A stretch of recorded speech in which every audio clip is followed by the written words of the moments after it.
So, Joe, you done this before?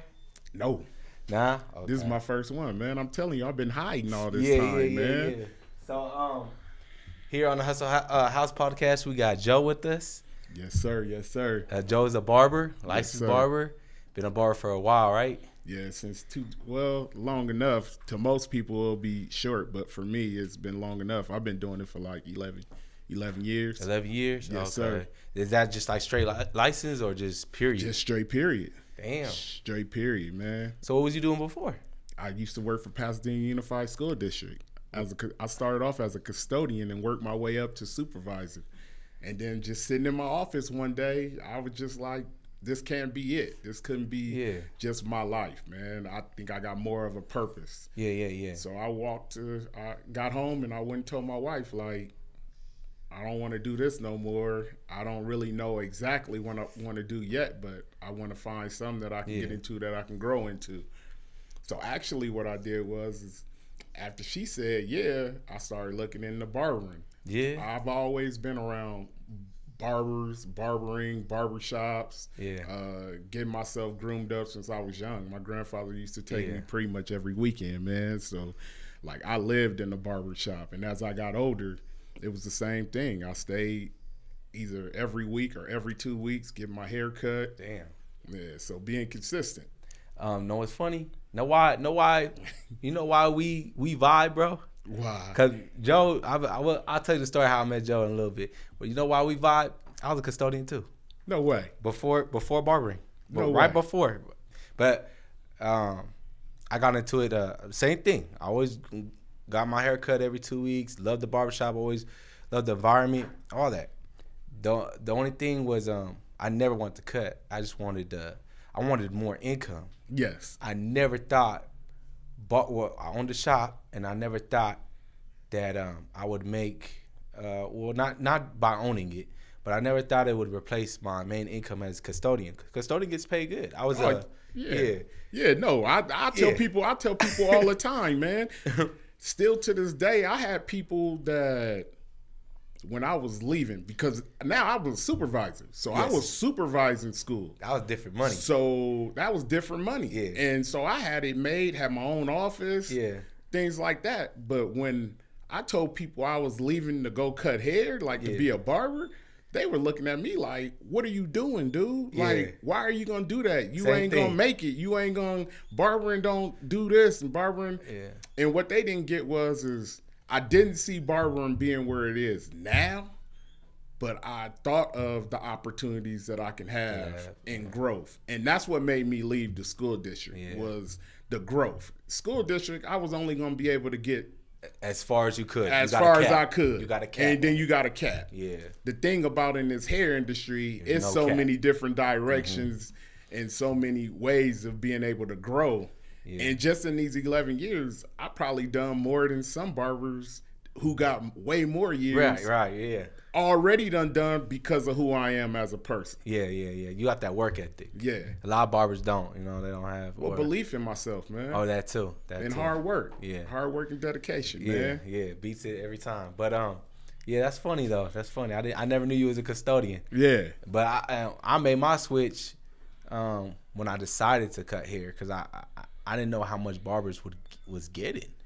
I was an owner. That was getting more than me. Yeah. You know what I mean? I did booth friends, so they was getting more than me. I'm like. So hold on. Not to cut you off. Yeah. But when we first met, right? Yeah. And you had the spot. Because remember, I met you before you actually opened up the spot. You were still in construction of the spot. Okay. When we first met and I came up in there, right? Yeah. You were still a custodian at that time? I was still a custodian. Wow. I didn't quit till last year. No way. Last year is when I quit. I graduated from school. I kind of lucked up because I went to school. Next month, COVID happened. That's when the barber school launched online. So I was still a custodian. Oh, and I was a school district custodian. So they were paying us to stay at home. So I was able to get my hours in online, and I just got lucky. No, that wasn't luck. God, that was God. Yeah, bro. that was God. That was a blessing, yeah. Right? And so by hearing you tell me that story, it's amazing because just to hear that you was able to transition into this while COVID and all that. I know it made it easier for yourself. Because most people, man, you get in your comfort zone and you don't challenge yourself. Or sometimes you just don't even believe in yourself that you can do that. And so when I made the change, I'm going to tell you, it was crazy because I had to go to my union and pretty much ask them what can they do because I didn't want to quit. I wasn't going to make them do anything to fire me. So while I was there talking with my union rep down at the district, because at this time I'm working for Pasadena Unified School District. My bad. Nah, you good. The union rep was like, he didn't know, and I don't think he was taking me serious. It wasn't until I ran across another guy that I knew that was like, hey, Joe, I got a dilemma, man. They're here telling me either I'm gonna be fired or I can do a mutual separation, meaning that they would give me some money, pay me out, and I can leave and it won't have no firing on this thing. And I was like, man, that's crazy. I was like, to be honest with you, man, I don't know what you should do. That's you and your family. I don't know what dilemma, but can I ask you a question? He was like, what? Do you mind if I tell Ray about this deal that you giving him? Because I want it. And he's looking at me like, huh? So I go and tell Ray, hey, Ray, I need that deal that you saying to such and such. I want a mutual separation. Then he's looking at you crazy. So he's looking at me crazy, and he's saying, well, okay, I'm going to look into it. I don't hear nothing back for a couple of weeks. I call Ray, like, what's up with that mutual separation? And he's like, you're really serious? I'm like, yeah, man, I no longer want to do this anymore, and I got a plan, and I'm trying to leave. So he said, okay, I'm going to make it happen. So a few days go by, I get a message saying, come down to the district and fill out the information, and we're going to do the mutual separation. The day that I was coming, I got another call from Ray again saying, hey, it's going to be a stipulation on there that if you do this, you can never reapply again. So instantly in your mind, you questioning yourself. So on my way driving, I'm still questioning myself. But when I get there, something just eased off of me that just said, go ahead and do it. Like, my wife was supporting me. You know, I know it was going to be hard because I had 3 kids at the time, you know, but I felt like that was my chance to show my kids too. Now that I'm going to school, this is what your work ethic need to be. So, you know, most of the time we tell our kids, this is what you should do in school, or you should do this. Now they're seeing it, because now when I do get in the barbering school and I get home while they're studying, they're watching me study. I got my book open and I'm studying. And literally being the example. Yes. And once I got into barbering school, it was hard to find one. And this is the crazy thing about it, Wes. Back when I went, and this is in 2011, you didn't have a whole lot of barbering schools. No, not at all. You only had a few, and most of them, I think it was 3 in LA and 1 in Long Beach, and one of the dudes owned the one in Long Beach too, and that was Bronner's barbering school. He had one in LA that was close by where I went, and he had one in Long Beach. I went to ABC, American Barber College, with Mr. Gibson, and one of the greatest decisions, but they was private. It was in the hood in LA. So that was crazy. But Mr. Gibson was, I didn't find out, when I picked the school, I didn't find out how much influence he had in the barber industry. This dude was, when I went to school there, he was like, had to be in his late 80s, early 90s. And this dude, knowledge that he had put, that's so some wisdom. He showed up to an event. I didn't go to the barber event, but he went to an event that some other students went to, and they was like, this dude is like a legend. Like, pretty much every barber that got their barber's license he knows passed through him and got his license. So he was They gotta go through me. Exactly. They gotta go through me. But he was influential in a lot of the things that changed our like the rules and things like that in the barber industry. That's cool. That's cool. So like, was there financial aid back then? Did you have to pay out of pocket? Like, I always get tons of messages like, hey, how much? And I'm like, well, now there's financial aid. So, it just depends on that. You know what I mean? But was there financial aid when you went? No. Nah. It's a private school. Okay. I don't know if you really understand how these schools start off. I don't. Okay. So if you start off like wanting to start your school, you got to start off like 3 or 4 years operating before you can get with NACA and financial aid. I do know that. I do remember that. Yeah. So, but the thing about that is this was a private school, so they didn't want NACA to be involved. Okay. At the same time, I don't think they were trying to charge the ridiculous prices that these people were doing. Okay. I think they were really trying to help people become barbers and get in this industry and be successful. And so they kept their school private. It was $10,000, and I paid cash. Okay. And what I did was I worked for the school district, so I had retirement. So my plan was, at the time I was 30 or 31 when I made the change, and so my thing was 55. If I can get into barbering and set myself up, I can still retire at 55. That's always been my thing. Now it's changed because I love what I do. I don't think I want to retire, but I can cast back and scale back. But what I did was if I took this retirement money and bet on myself, so being there for 12 years for Pasadena Unified School District, I had close to like 50 grand. Right. So they taxed me on that. Yeah, because you took it out early. Because I took it out early. Yeah. So I ended up roughly with like 40. Gotcha. So I took 10 grand cash and bet on myself and paid for barbering school. That's the best investment though. Then I took the other 30, right? I took the other 30. I took a little less, I'll say 5 or 6 grand. I came through with some cleaning equipment and things like that, and I opened up me a janitorial floor care business. So while I was going to school full time, Monday through Friday, Saturday and Sunday, I was running my janitorial floor care business. So I was going around cleaning houses, doing move outs, stripping and waxing floors, getting it in. So still running the business because I still had a family, so I had to still bring some kind of income. So then I had the rest of that remaining money that I just, when certain bills came up or if I wanted to do something, then I just pinched off of it. Mind you, when I got my barber's license, I still had some of that money left over. Damn. And that's crazy that you said you started like 30, 31. That's the same age I started cutting, 30, 31. Wow. Like, see? Maybe 31. I don't know. Well, I've been cut. I had my license for a year. I'm 32, 31. Probably 30 is when I officially started trying to cut. Now I'm gonna ask you a question. I'm proud of you because you went out and got your license. I don't know if you remember me one time. Because we would see each other or talk from time to time. But one of your things that you was telling me was, hey, Joe, man, I got this shop, but I can't keep nobody. Nope. These dudes don't want to get their license. The struggle was real. They come, and then I have them for a week or 2 to a month, and they bounce. And what did I tell you? You had to go get your license. You did say that. You did. A lot of people told me that. Even my dad. My dad told me, get your license. I'm like, man, I don't need to get. You don't need a license to own a business. You don't need a license.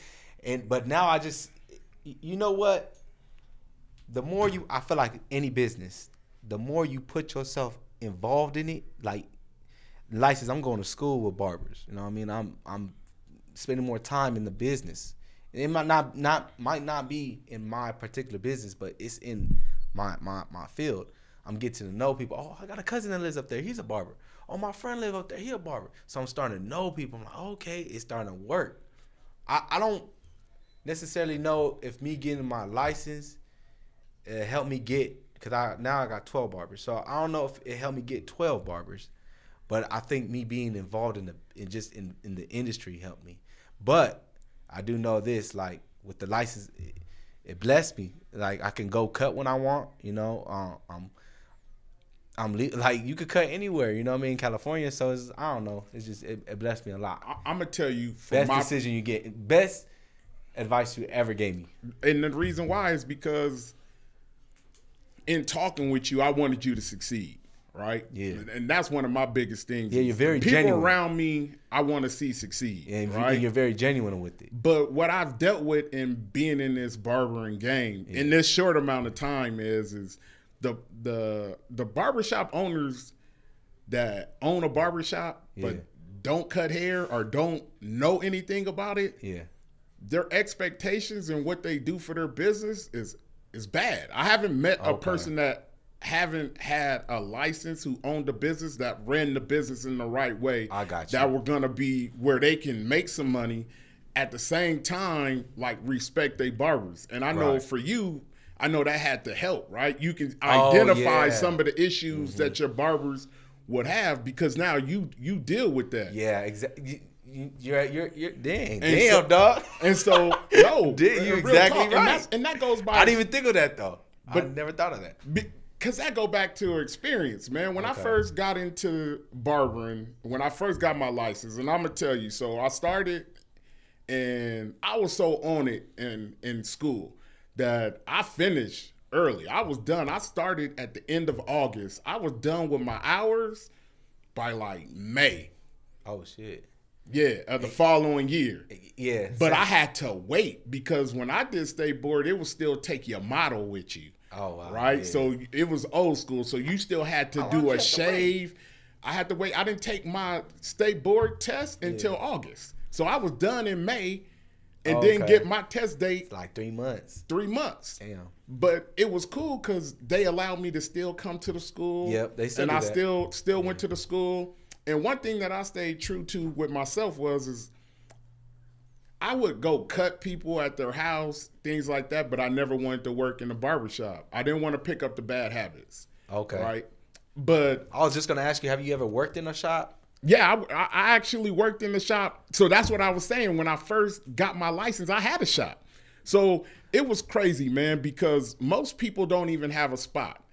One of the barbershops that I used to work at, a lady named Val, she took over the barbershop. It was another owner there, but she took over that barbershop in Altadena. It was called Creative Cuts. She told me if I got my license, I would have a spot. She had a chair for me, and she had the spot for me. And so where else do you say, all I got to do is pass this test, and I'm instantly working in the shop, man. Yeah. So that right there was motivation in itself, was to get it. And so I got my license August 13th that following year, and I started at the end of August. And, man, cried, bro. When I came out and got my license and called my wife, man, bawling in tears, man, of that accomplishment. You work so hard, Man, you work so hard, the hard work, and it's a lot of pressure. Like, fella, go home, do it again. It's like, damn. If you really studied, it's like, damn, I really put hours in, bro. Like how I failed. So, like when I went to take mine, you passed your first time, huh? Yes. When I went to take mine, it was like this is how I felt. I felt like if I didn't, and it's crazy because look, I felt like if I didn't pass, if I didn't pass, then my shop would fail. That's just how I felt.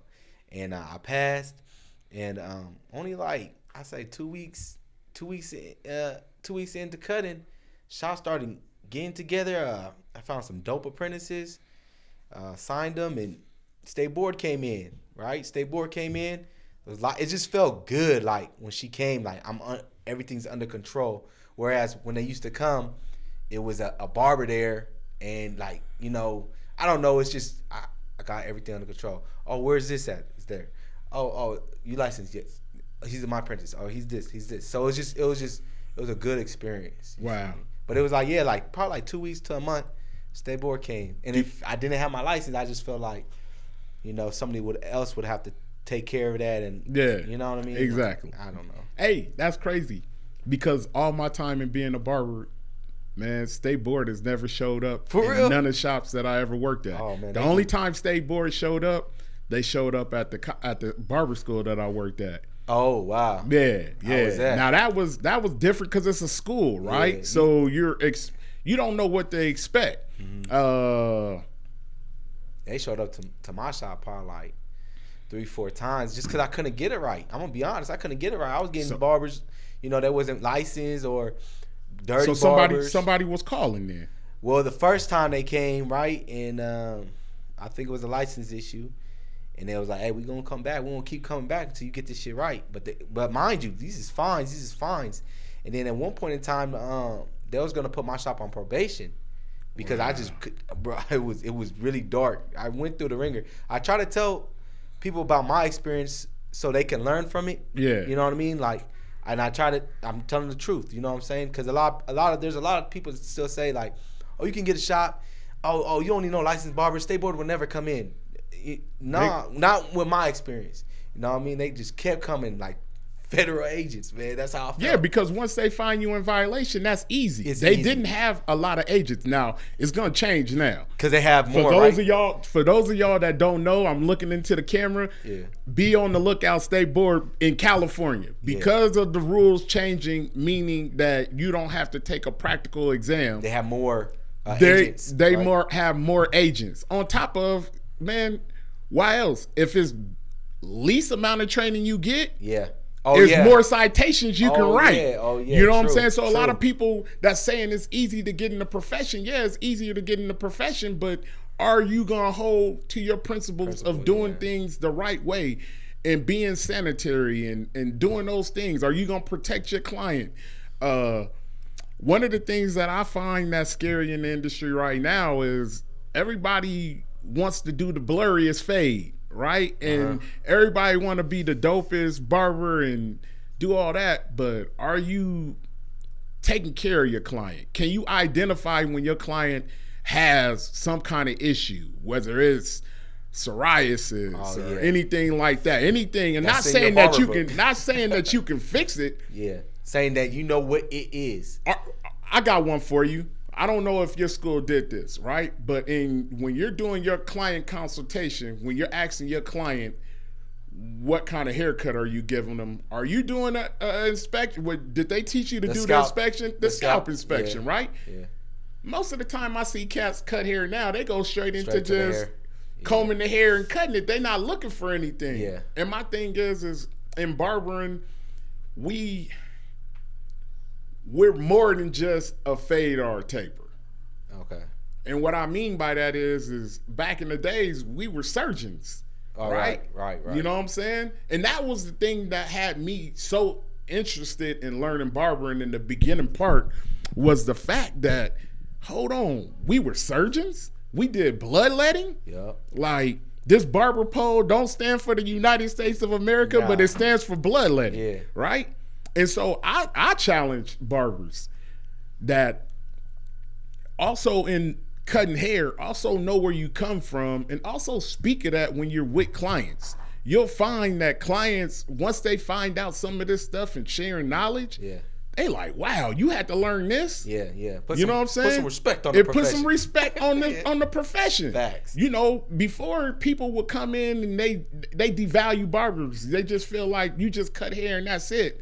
And it wasn't no trials and tribulations to get to where it's at. But when you done been in that barber book, man, and had to do some of that vocabulary and all that, man, them big words, like you have to study the anatomy, right? Yeah. And so I think they're taking that out. Well, they probably is, but I'm still gonna teach it, because how are you running a razor over arteries, veins, muscles? Yeah. You got to know what you're working over with these sharp implements and tools, man. You know what I'm saying? Yeah. People zero gapping their clippers. They got Wolverine claws, man. So you know what I'm saying? So that part right there, man, it was just learning that stuff was just awesome, man. I really enjoyed it. So I look in this camera. All right. So me and Joe started talking. I've been met Joe, but we were I was on Instagram and I made a video.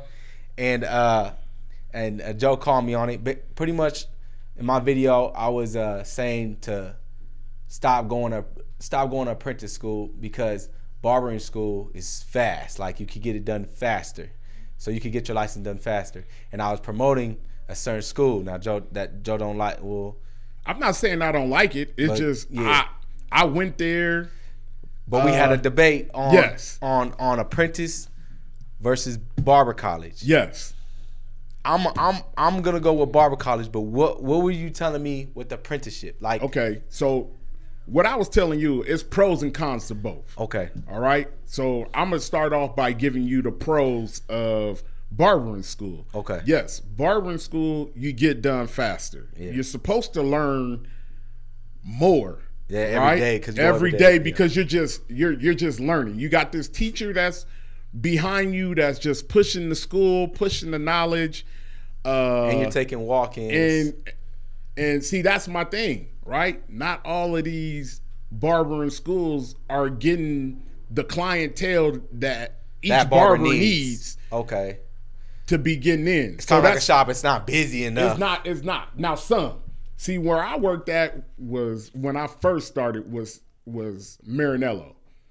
At Marinello, they were busy, huh? Marinello, yeah, they were busy. Yeah, mind you, this is a company that ran for 111 years. Oh, okay. Okay, now you're gonna have plus the location that I worked at was inside the West Covina Mall. Oh, what? They had a school inside. In the mall? It's still there, but it's now called Salon Success took over that spot. They said we buying that. But when yeah, because it was a money train for your students.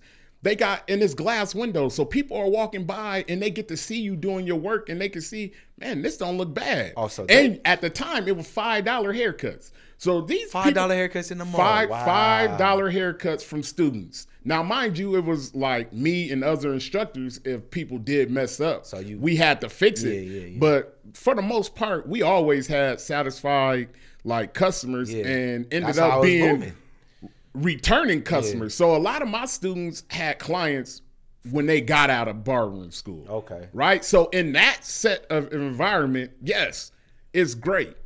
But I can tell you these are the downfalls of the school. And it has been, I do agree with you, it has been watered down. Yes. But I feel like both. Well, I don't know how apprenticeship was back in the day, but it's just to me, like, it's way too many apprentices. Like, I'll probably get three to 5 DMs a week. Well, that's a compliment to you. But they're all apprentices. But that's a compliment to you. Yeah. Because evidently, the way that you're running it with your apprentice that you do have, right? Do you have any that's apprentice? I got 2, yep. Okay. There's giving good feedback, right? So, of course, the reason why they're trying to come to you is because you got something that's good that's going on. So let me tell you what the pluses is on the apprenticeship program. Okay, go. If they can meet somebody like yourself. Yeah. If they can meet somebody like myself. Yeah. Right? Like because a mentor, a true mentor, a person that's not just trying to run a sweatshop, right? Yeah. Meaning they just don't want to get, because this is what I have seen. And I know this for the fact, and anybody has an issue with me, I can call it on it, because I done set in on a meeting where somebody wanted me to get in on their apprenticeship program and open up my section where I was at. Because they heard about my past experience in being an instructor, right? And what I did. So they was like, you can come in, and what they wanted to do is for each person that you get, I think theirs was like 10 grand too, or maybe 7 grand, whatever. He wanted to get like $3,000, $4,000 of each person that I brought in. Now, this is somebody that I'm bringing in. What he was saying is and how much would you get? The other portion, but I'm doing all the work. But it was his name, right? Yeah. Okay. And so I thought about it and was like, nah, I can't even do that, right? I can't do all the work, and because I'm using his name, do that. So I decided not to. But my experience with the actual program of doing it like that, if you can find the right person, right? And if they can guide you and show you what you're supposed to do and teach you the school stuff too, on top of the inside, because what I'm starting to find out is the schools that the apprenticeship people are going to are slacking. Yeah. Everybody's after the money. Everybody's after the money, and they're taking advantage. And both programs are taking advantage of the barbers. So barbers out there, Real talk. It's certain kind of things that you got to look for when you're getting into school or the apprenticeship program. But see, the plus side of the apprenticeship program, you work for somebody for under 2 years. So you're building. And if they're teaching you the book stuff on top of doing that. I do like that. You know what I'm saying? Then you're getting the best of both worlds. Yeah. And so when you do leave out, you're ahead of the game. The other thing that I like about the apprenticeship program is most of them, you don't get financial aid. So you pay, most of them apprenticeship programs is $5,000 for the program. You pay like $2,000, and then you pay the other $3,000 in payments over the 2 years. So you're actually cutting hair to pay for your tuition, right? That gives you a hunger. See, that was another thing with me going to the school that I went to. I was able to work and cut hair, but I paid cash. So now when you got these schools where they're doing the financial aid, if they don't do it, what incentives do they have? People don't understand that they're messing up their credit and they're in debt. That's they don't really care. They don't really care. But when you come out of your pocket for something, you know, man, I can't lose. Facts. Damn. And see, the financial aid strips that away. Because if not, they just say whatever, this just go on my credit. I don't care about my credit anyway. Yeah. Right? And so that's what I seen through my years of working at the regular schools is the financial aid and all that. It turns into being a babysitting. So now you're in there and you got people that's drawing in class who want to be artists, but their mom or dad done signed them up to do barbering school. Yeah. And now they're getting financial aid, and it's really not their passion. Yeah. Right? So now I got to be babysitting, or like I got to worry about they don't have black shoelaces in their shoes, right? Yeah. Because the schools that have the financial aid, they're strict. So you got to be in some dress code. Yeah.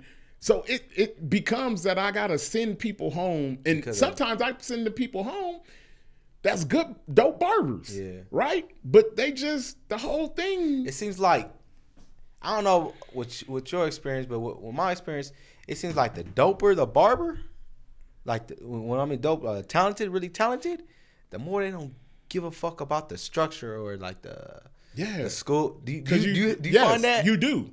You do. You want to know why? Because they already feel like they're gifted enough. They don't feel like they actually come to school to learn. They just coming, going through the motions, trying to get their license. In my lifetime of teaching, I have met some of the rawest, I feel the same way. Not teaching though, but I feel barbers, right? That didn't have a license, right? And for the most part, most of them they wanted to learn. I with a lot of my former students, I still have conversations with. I follow them; they follow me. Yeah. But it wasn't always cookies and cream when I first started teaching, man. When I first started teaching, I'm walking in, and I was replacing another teacher that was popular. So I had a lot of students that wasn't rocking with me, bro. Yeah. Wasn't rocking with me at all. Okay. Wasn't feeling me. Didn't just think I knew you're a new teacher. I'm new.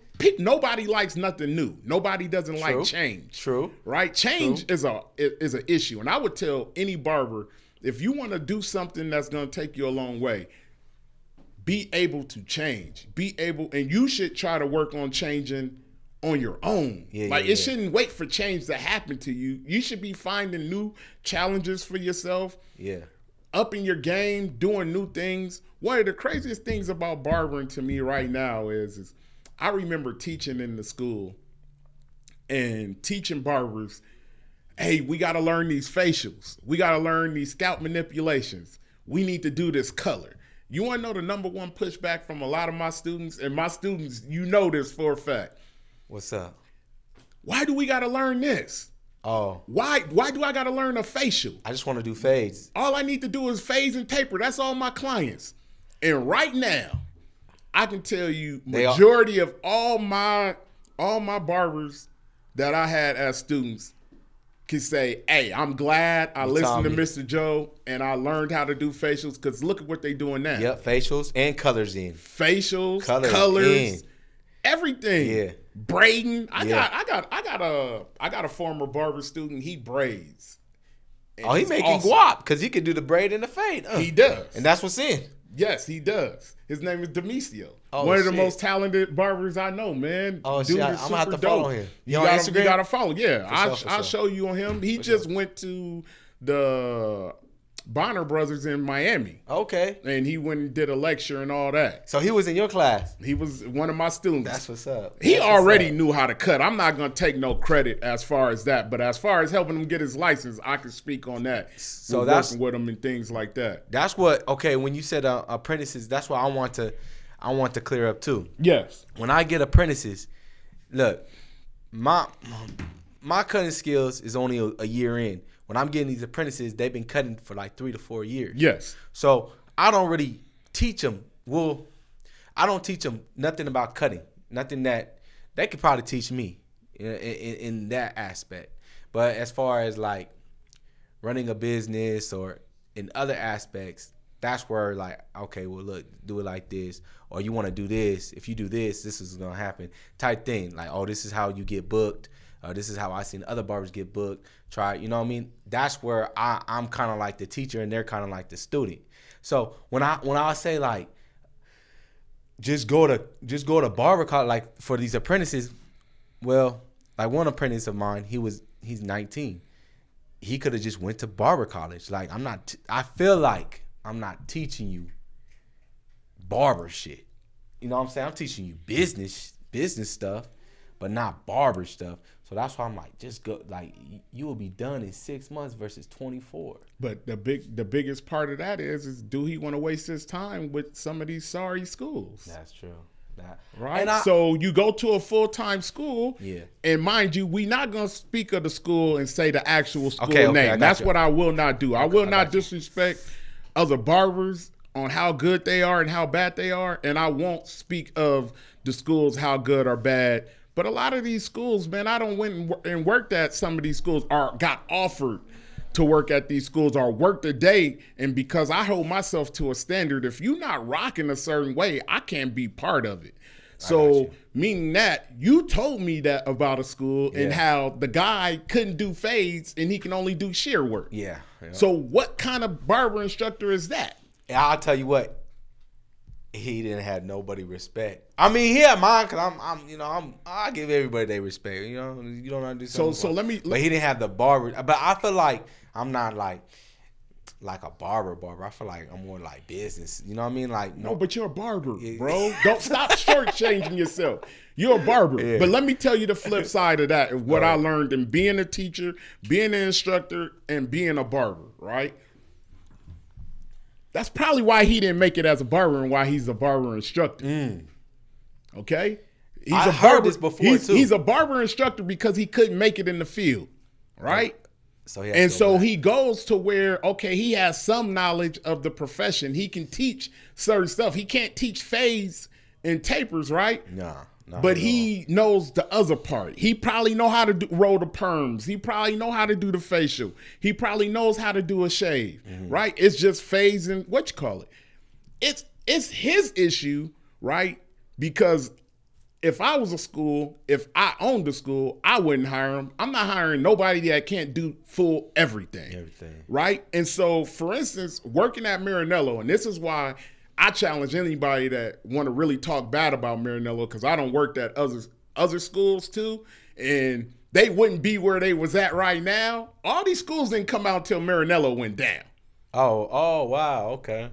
It was a lot of schools, or they're not as big. Since Maranello went down. Because Maranello had a campus in Ontario, San Bernardino. Yeah. They was throughout the United States they was of America. Doing shows. When we're done, I'm gonna show you pictures of my barbers in barber battles. Yeah, they will do battles against other locations. Yeah, no school's with doing big that. That I know of. None of them is doing that. Let me tell you another thing. How are you gonna teach somebody and don't teach nobody how to do an interview or do a resume? That's part of the book, ain't it? Yeah. When you go into chapter 21, 22, 23, that's the last few chapters of the book. Yeah. That in itself, you should be teaching that. When I got to Maranello, because when I first got there, it was 2 of us. I started off as a freshman instructor, and then they had a senior instructor.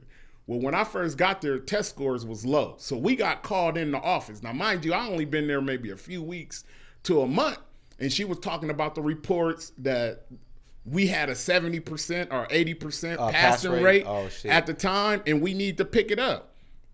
When we got out, the dude that was the senior instructor was pissed off. Like, I just took over this. I'm taking the burden. I was telling them, chill, chill, chill, bro. We come up with a plan. We can get this together. Now, mind you, I had only a few weeks to a month in. Yeah. And I'm trying to calm this dude down. Well, let me tell you what this dude did. He got ghosts on his whole crew. He went missing for 2-3 weeks. No call, no show. Guess who got stuck with over 100 and some students? Oh, that shit you up. Me. And guess what I did? I pulled it together. I buckled my boots and went to work. And I got our percentage up to like high 90s. I want to say 97 to 98% passing rate. If you went and took your state board, you were gonna pass. That's what's up. And you know what I'm saying? Yeah. So I seen it turn, and when it turned, man, it was some great things. Great things were starting to happen, man.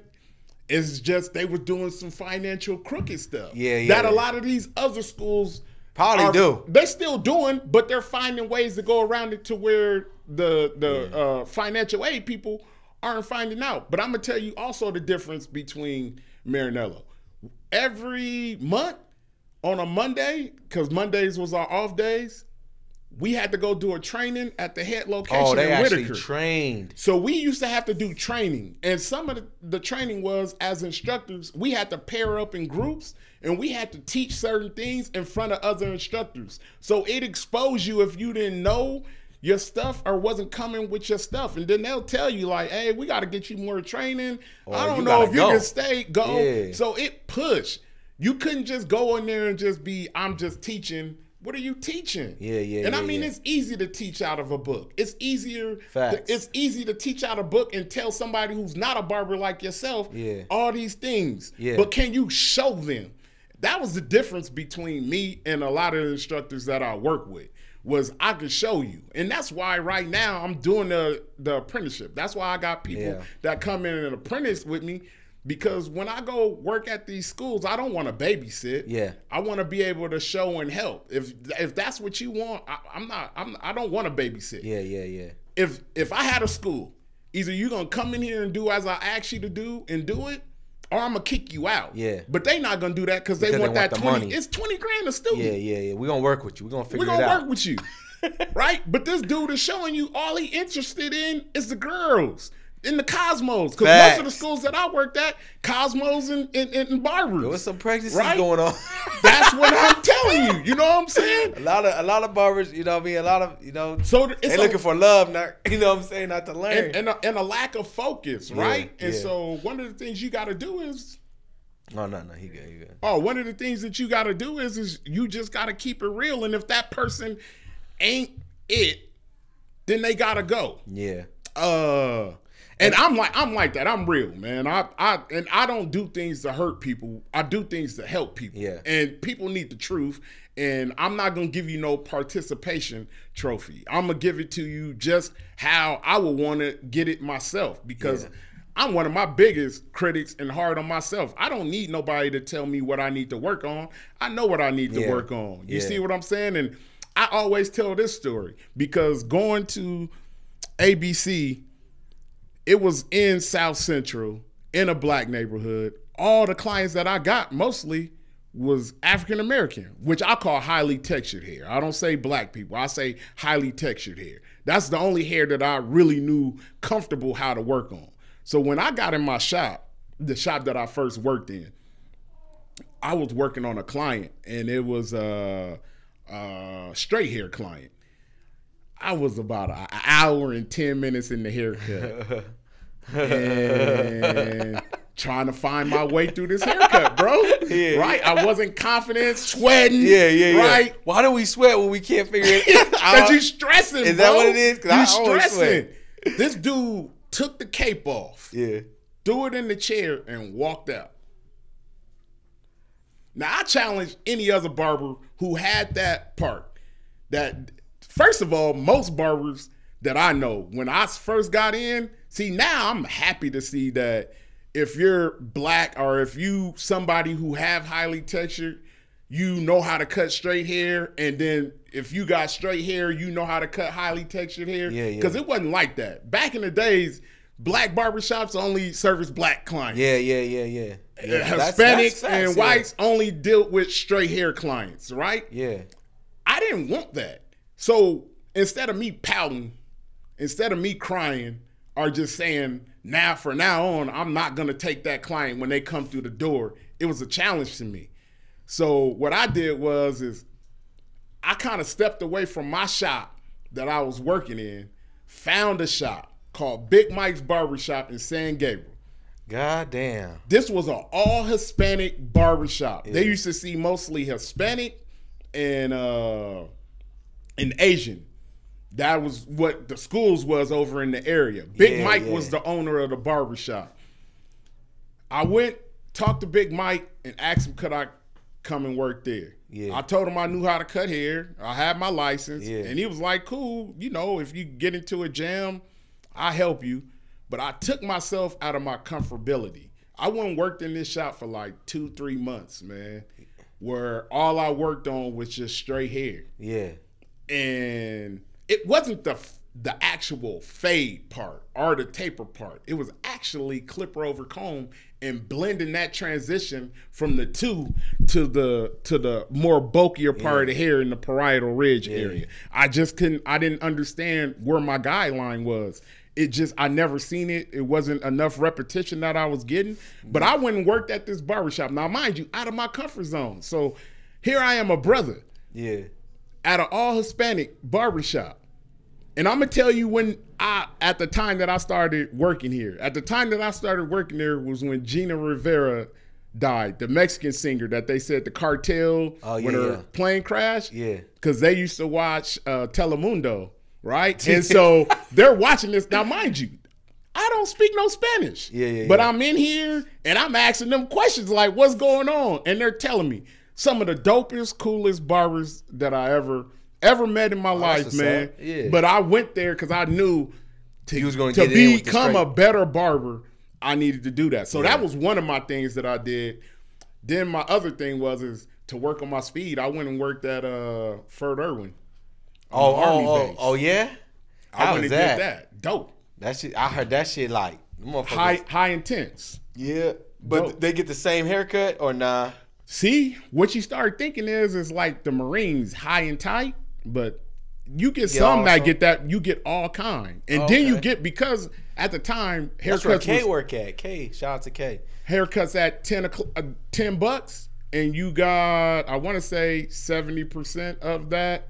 It might have been, I got it, because I negotiated with my person that I did. Let's talk about, real quick, 2 minutes. Nah, go ahead. Negotiation, that's a lot of things that barbers don't realize, especially if you're licensed. You can really negotiate at shops. If you go to a percentage shop, say, hey, I'm bringing this, that to the table. I know you normally do 60%. Maybe we could bump it up to 65 to get me. You don't know what position a shop is in. If you got something to offer, always negotiate. Well, having confidence in yourself, if you can cut hair good and cut all types of hair, right? If you're not turning away no client, and if you're a hard worker. See, before I transitioned and get into my shop, when I left the last school that I worked at because of Did they teach you that in school? What? Negotiation and stuff like that? No. I learned that from the school district. Oh. Right? No, it goes back. Yeah. I wouldn't be the barber I am right now without my 12 years working. I'm going to tell you one thing that some people lack in barbering, and that's confidence. What I mean by lacking confidence is some dudes get intimidated by their clients. It's not a client that I ain't met that I'm uncomfortable with. Right? Yeah. All different nationalities, all different age groups, all different type. I'm not afraid of, right? So when somebody come in and be like, can I cut your type of hair? I be like, what, are you an alien? Because other than that, if you human, I can cut your hair. Well, I don't allow clippers on my head. Okay. You came to a barbershop, right? I get why they do that, because they go to some barbershops and they're told, I don't know how to do that, right? Actually, if you know how to cut hair with all shears, that's more money. Yeah. Right? Because that takes more time. That's all in my fingers. Yeah. Right? So I was getting $50 haircuts back in the days when I'm getting the all straight hair and all sheer haircuts. Because now you want me to taper, now you want me to blend, and they want it with shears. Yeah. So okay. So that's another thing. Some barbers aren't efficient with their shears, man. Yeah. You know what I'm saying? Get efficient with your shears. Yeah, you don't want to tell a customer like, oh, I can't do this, or if you can't, like you said, like you did actually, you went to a whole new shop to learn it. Yeah. Work on it. That's. Hey Joe, did you do that like your first year? That was in my first year. And then what about the Fort Irwin? Fort Irwin came later on. What ended up happening was the lady that owned my shop was burnt out on really owning her own shop anymore. It was just too much responsibility, and she didn't want it, so she decided to close her business down. And I was in the process when I was working. I had moved up here, so I was driving from Victorville back to Altadena. If you know where Pasadena is, Altadena is on the top of Pasadena. I was driving from there to there, but that's where I'm from. That's where I had my clientele. That's where I build. Yeah. And so what ended up happening is she closed down, and I have standards, man. Creative Cuts was a bomb barbershop. I worked with two of the dopest lady barbers. It was just me and two ladies, and they helped me out a lot. They taught me a lot of the skills that I have now. Okay. But the environment was dope. The environment was like grown. Like we dealt with they were part of a church, so a lot of the congregation from the church was that came in and got their hair cut. They was members. So they were members that came in. I dealt with a lot of law enforcement at the time, right? So it was a certain kind of clientele that I always had, that I couldn't just work anywhere. So at the time, I was looking for other barbershops. Dudes was playing video games. Yeah. Dudes, it smelled like weed smoke all up in there. Yeah. And so for me, I was like, nah, I got standards. I can't do it. Yeah. Right? Yeah. So what happened was, one of my clients he passed away, but man, he was an older guy.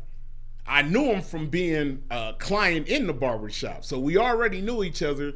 Now I become a barber, and one day he just sat in my chair and was like, you gonna cut my hair, and I'm gonna teach you how to cut my hair. Oh, shit. Meaning how he wanted. So I would cut his hair, and sometimes he'll go look in the mirror and sit back down like, nah, you gotta fix this. Right? Oh, and I used to be frustrated, like, what the hell? But it helped me to learn, like, how to fix my mistakes or how not to make my mistakes. But we ended up becoming really dope friends. So when I told him I couldn't find another shop, he said, how about just coming to my house? Oh, okay. Shit. I was like, huh? Come to your house? Mobile? I said, all right. So I started telling like a few other of my clients. Some was like, nah, I don't really, which let me know. And this is another thing. Thought a lot of my clients was really my cool homies and all that, until I told them, I come to your house and they like, nah, bro, I go get me a new barber. But some of my ones that have been cool was like, man, come on and welcome. And he was one of them. His name was Marcus, man. But Marcus, I rode with Marcus, man, all the way to the end, man. But I was coming to his house. Now, mind you, he lived in Monrovia. So I used to drive from here to Monrovia. But I had another client that lived right down the street from him. So I just used to execute to where I would go there, and then I would go there. And was this before mobile services was popping? Yeah, before mobile. You're talking about this is way back in 2014, 2015. You always been a step ahead of us. A step ahead. Damn, y'all doing mobile? And then what ended up happening is when I started teaching at the schools was when... So that's how I got to the schools, man. When I left the barbershop, I couldn't find a barbershop. I worked at a barbershop here, won't say no name. Okay. Right? But I worked at a barbershop up here, and it just wasn't. Like, I'm happy to see prices now getting up there, but when I started off at $20, right?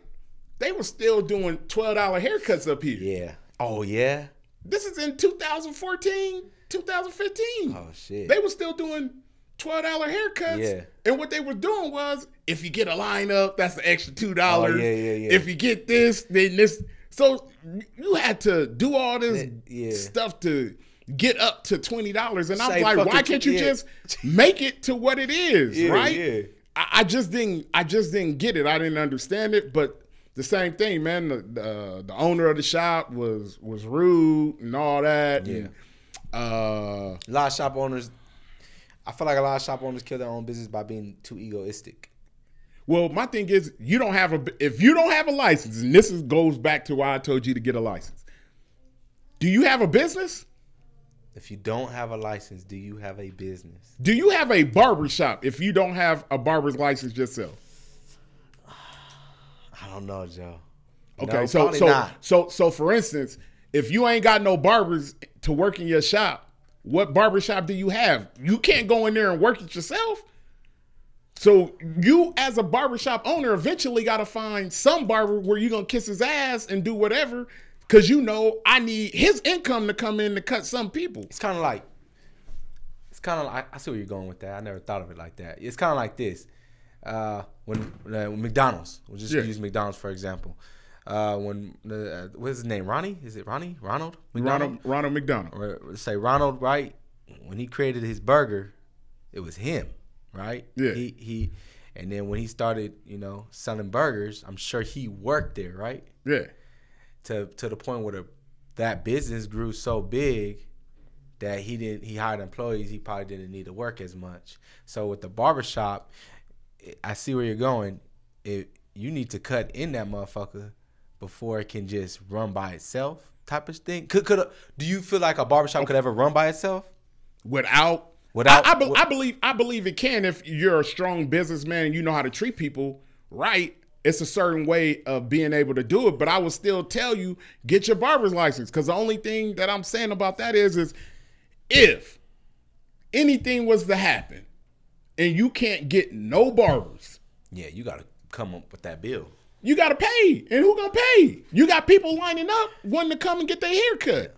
Yeah. And that was my issue, because that's why it forces shop owners, like if you're back against the wall, right? It forces shop owners, I got to get these chairs filled. So it forces you to, hey, you can cut. I know you don't got no license. Here's a booth. There you go. See?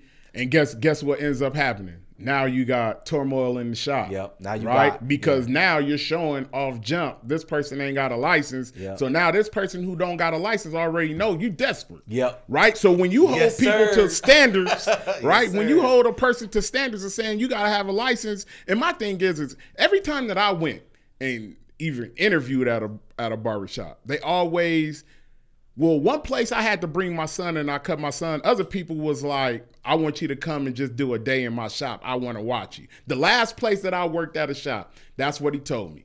And this was probably one of my worst experience with an owner, because I just believe, like, I didn't have an issue with that, but I would come with him with concerns of, hey, what if you did this, right? What if you get rid of this and you do this? Giving them my knowledge, because now I used to be an instructor. I done already opened up a barbershop with somebody else and crashed and burned and fell and walk away from it. Those are all lessons. Right? All lessons. So I'm telling him these things and he's looking at me like, yeah, whatever. Go on and do what you do. Yeah. Right? But I'm trying to tell this dude, if you do this and this, because now he knows nothing about barbering, but he got this lavish, nice barbershop in Rancho. He don't cut? He don't cut. Oh, I missed that. I must have missed that point. No, that's what I'm saying. Oh, okay. The barbershop owner he owns a barbershop but doesn't have a license. But the shop look nice. Shop look nice. He came across some money and opened up the shop. I got you. So the shop was beautiful. It's in Rancho, right by Chaffee College. So you getting traffic up in there, right? And for me, he told me to come. He called me.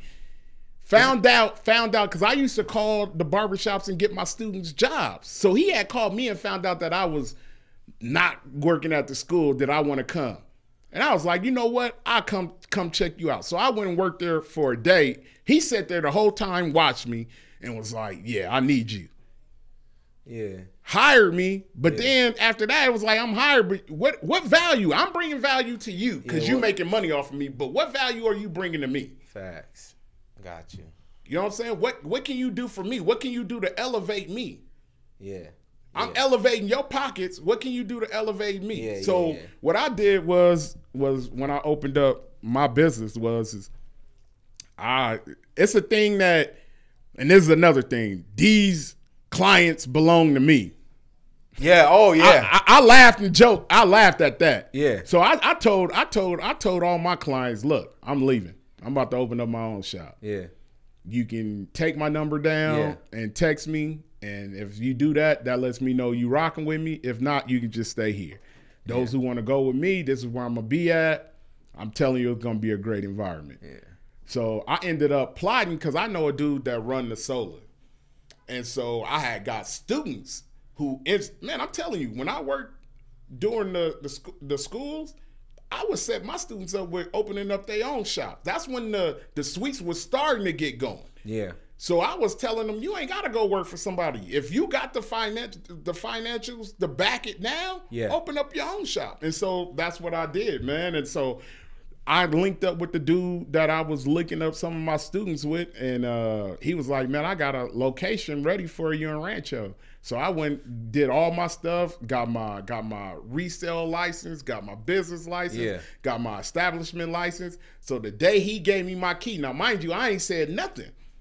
The day that I got my key, I was still working. So I was working, and then I took a lunch break, which I normally don't do, went and got my key, came back, finished up my last 2, and then at the end, I stood in front of the rest of the barbers there, man. Yeah. And I told them, hey, it was a pleasure working with y'all. It was a pleasure meeting you, but today is my last day, and I'm gone. Damn. Just like that. Damn. And then I told the lady who he had that was like, I guess the manager, that he trusted her and all that. I told her to tell him his cut of his percentages in the drawer.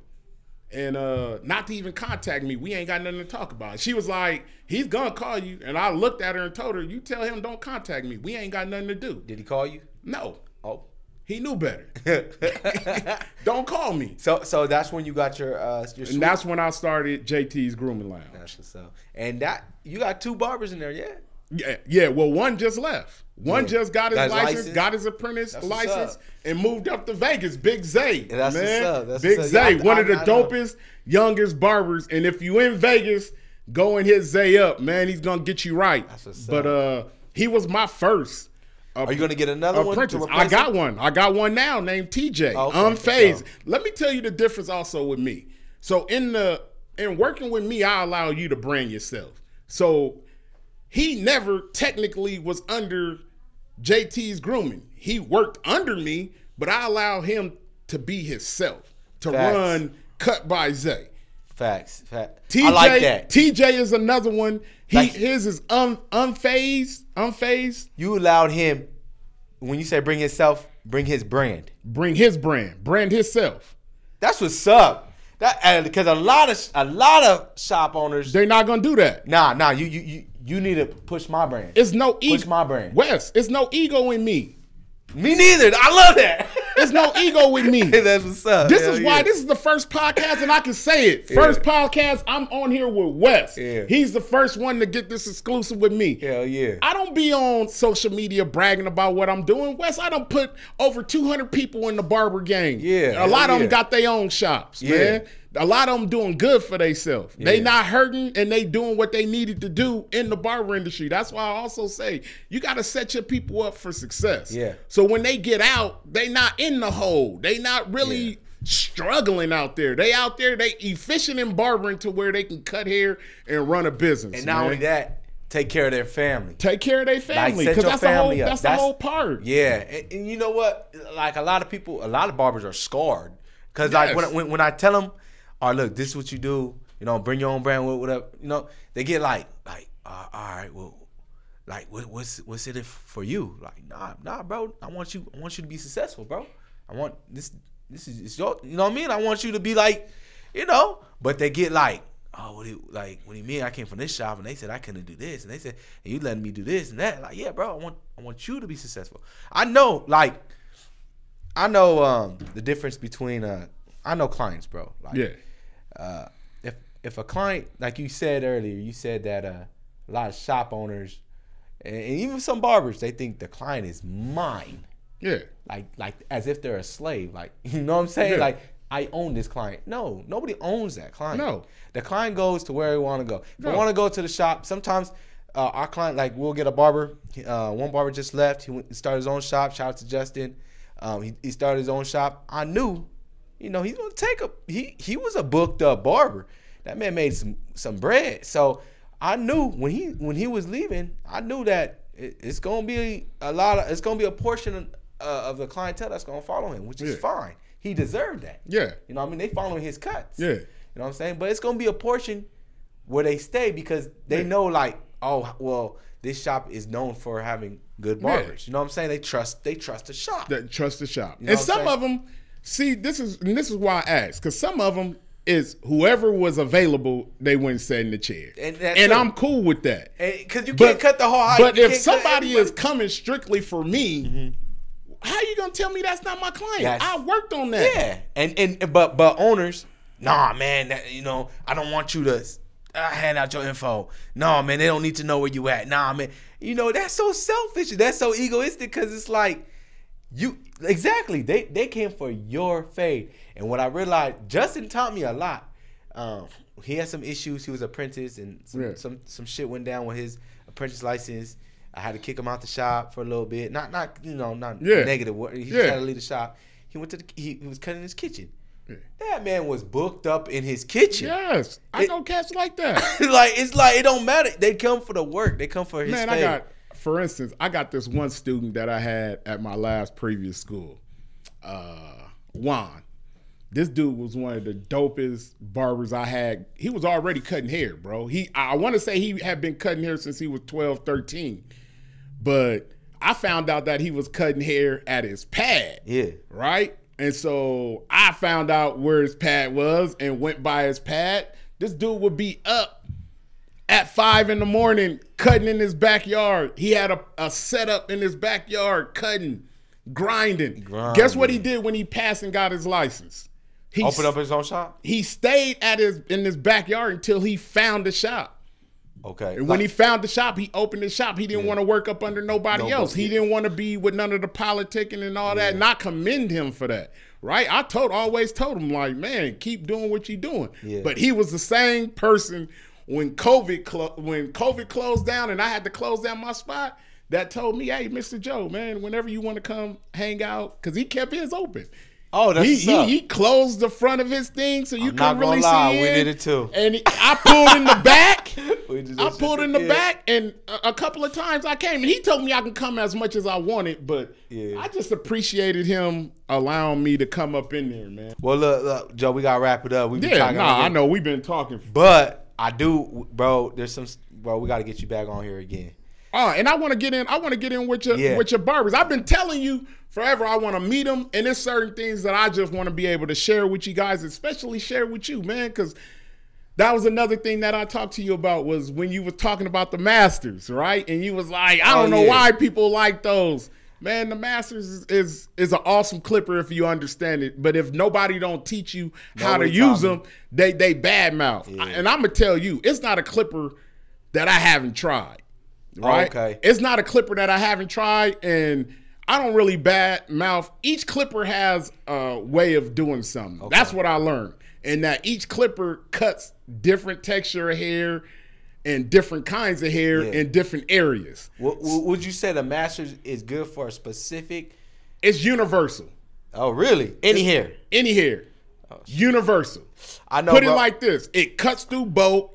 It can fade and blend. What people don't understand about the Masters is because it opens up to a one, right? A real one. Okay. Right? And with no guard. With no guard. Okay. Right? With your other clipper, you got to put that one on that mother. No, and that's not even a one. To get a Masters one, you got to put a half guard on and open it up. That's your one. That's the same one as a master's. So that's another thing that most people don't know. The way that I was taught how to cut, we couldn't even really use guards in the school that I had. He looked at them as not being barber implements. And he used to say they used to guard you from success. Yes. So I know like a lot of the OG barbers. When I say that, when I made that video, a lot of OG barbers DM me like, "Hey, bro, chill, bro. You know, they're awesome clippers."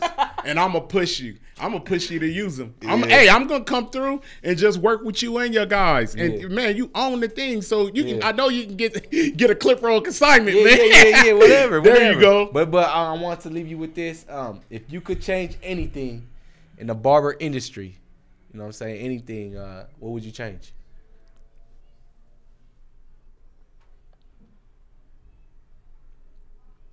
The way other barbers treat other barbers, bro. Okay. Because let me tell you this. It's nothing that I would change because everything that's happening, barbering is at a peak and at an all-time high. And I'm not one of those guys, right? It's a lot of people, I don't like enhancements. It's a place for it. If you got clients that like it and want to rock with it, I'm not here to knock you for it because I know some of the best businessmen barbers that ain't really solid in fading, but they provide a service that clients like. So my thing is, it's a client for everything for everyone. Yeah, and we're here for the clients. And that's what we're here for, right? And to make money. So if that person is making money, regardless if he's painting, doing all kind of little tricks or whatever, why do you care? Yeah. As long as you getting your clients, what difference does it make? Because none of the other things that barber do is gonna reflect who I am and what I do and what I do. So I don't look at other barbers saying they're ruining barbering or they doing this or they doing that. What I am learning is some of these young barbers are dope and so talented. Yeah. Some of them are misguided. They can use better business practices. Yeah. But as far as cutting hair skill wise, man, they dope. Yeah, they coming. So for me, I would just change how we interact and how we do things with each other. Unify. And it's okay, like, to have, I would want to add to that, because that's dope that you said that you know, we kind of always, barbers always compete with each other, at least to fights and stuff like that. Not fights, but you know what I mean. It's okay to have disagreements. Yeah. Like, it's okay to disagree, like, you know what I mean, and still be civil. But I definitely feel you on that. If you could change anything, how barbers treat other barbers, and that would unify us better. And when people are more unified, or a group is more unified, more money, more control. Yes. So I agree with you on man. that. Thank you for having me on, man. Bring me back, man. I will, bro. Part 2, Joe, coming part 2. Yes, sir. All right, man. Good looking, Joe. Nah, man. I appreciate you, man. That was fun? Man, that was fun. That was dope, man. Like, I didn't know what to expect, but that was off the hook, man.